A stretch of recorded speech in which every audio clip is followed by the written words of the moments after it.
Hey y'all, welcome back to the channel. Like, share, subscribe, and all that great stuff. Let's get right into it. Ra Nefer and Am Tahuti Kamal have a discussion on the top time, prime time, to be able to change the whole course of your entire life, guys, being the winter solstice. Guys, let's get into this video and tell me how you feel about it down in the comment section. I see that you came back on stage. Is there a question you want to pose, sir?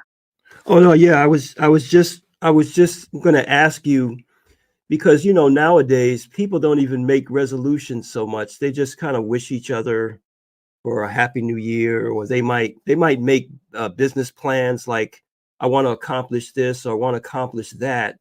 But when you say the word resolution and you mentioned it, you're speaking about a behavioral change, like things that we could change in our own behavior. That's really the focus of the new year.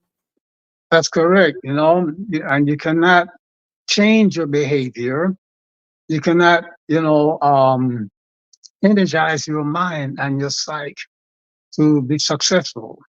You see that you have to understand that your behavior and your performance is governed by certain mental and psychical and spiritual faculties that require expert, cultivation, expert, programming and reprogramming.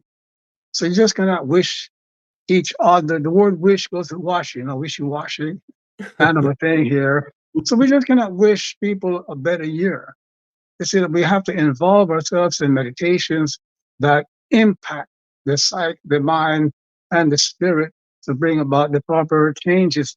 And and any behavioral psychiatrist or psychologist will tell you that you need at least 21 years of informed, in-depth, cultivation to change the course, of behavior in your psyche, your mind, and your spirit.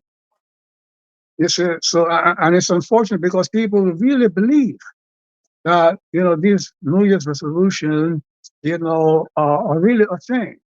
There's less than a handful of people who, in 1,000 that achieve something, but that's because their mind and psyche was very primed, to make those changes. But the Mhm. great majority of people get nowhere, and the what makes it, quote, a sad story is that there has been in place a knowledge that people can tap into, okay, to truly utilize this time, to cultivate their spirit, their mind and sight to achieve the goal. And and I said this time because you see, our faculties, physical, psychological, and mental, are on a biological, psychological clock. You see that? Meaning, for example, if you Google, biocycles, biological rhythms, and so on, you will find that our functions don't function, do not perform on the same level every hour of the day or every day of the week or every month of the year. They alternate, they go up and down and follow a regular pattern, a regular cyclical pattern. So the time of the year that our psyche and mind are most receptive for us to make changes in the directions of our life is, the winter months, starting with the winter solstice. And it says starting with the winter solstice because the work that you have to do takes at least 21 days, and at best, 9 days. You see that? Mhm. So, and people need to understand that, the winter solstice is not a 4-day event or a 1-day event, and that's why it is so easy to replace it with a January 1st resolution, you know. And if we are really serious about making a change in our lives, okay, we need to visit, an in-depth course, yes, so that we can subscribe to and do the work to change our behavior. It's a cyclical thing, meaning that, you know, the parts of our spirit that is responsible for making changes in our lives, which, in the yogic tradition called the Swadhisthana chakra. They say that's that part, they say that that is responsible for the effects that take place in our lives and the changes, in our behavior to make those events possible. That chakra, called the Swadhisthana, you know, um, incorrectly, the sex chakra is most receptive for cultivation, in the months of the winter.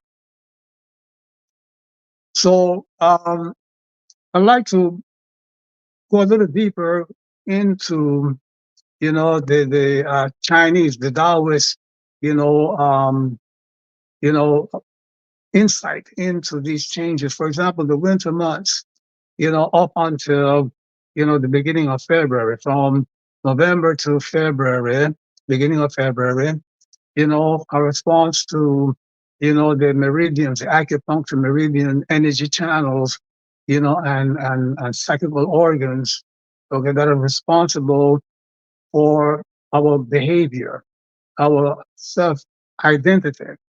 So the winter months, even from the Taoist perspective, are most receptive, for making changes in our lives.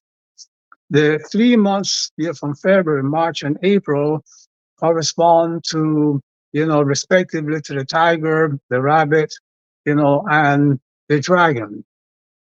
These are metaphors. These are metaphors for, the behavior of the psyche and the mind and so on. So that when we are in the year and the months of the tiger, okay, the rabbit and the dragon, those 3 months or those 3 years, right now in 2023, we are in the year of the rabbit, moving into the year of the dragon, just coming out of the year of the tiger in 2022. We find that in 2022, that is when Russia invaded, the Ukraine. And the date, February 24th, 2022. Okay, that was a tiger year, a tiger month, okay, which, are the most aggressive, parts of our psyche. You see that there's an overabundance, of those, the energies, that are, coded by the tiger metaphor. When we are in the grips of that tiger, we are capable or we are moved, you see, to the most aggressive behavior that we're capable of. You see that? And we find that even last year, this year, 2023, even though we are in the rabbit, nations were not able to overcome, okay, the influence of the previous tiger year. You see that? And so now we have what's going on in Palestine and in Israel. So next year we are in the dragon. It's a metaphor for the part of our psyche that is responsible for our ambition. Meaning that if you learn how to tap in to that dragon energy, you can, fire up your ambition to a very high level to achieve great things, the most important things in your life. I'm talking about, an energy that is coming in around February the 5th, the 6th, and the rest of the year, you'll have access to that great draconian force. But to keep you from misusing that force and going overboard, you need the winter cultivation course that we are doing now, because, the essence of that winter cultivation, number one, is for you to unite yourself with God. Okay? Why? Because the human part of our being is limited in our ability to be one with others and nature. It's limited in our abilities to know, to understand what we should be doing and how to do it and when and why and so forth. And we're limited in our power, our talents to achieve our goals. So, the most important, step that we can take to achieve our goals, what do you want this year, 2024? You want to go back to school. You want to find the money to go back to school. You want to buy a house. You want to buy a car. You need to improve your health. You need to get married. Or what do you want for this year?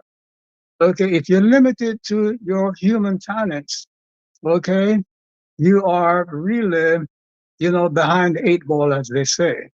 You whatever you want to achieve, you will be in a better position. If you learn how to unite, just become one with God.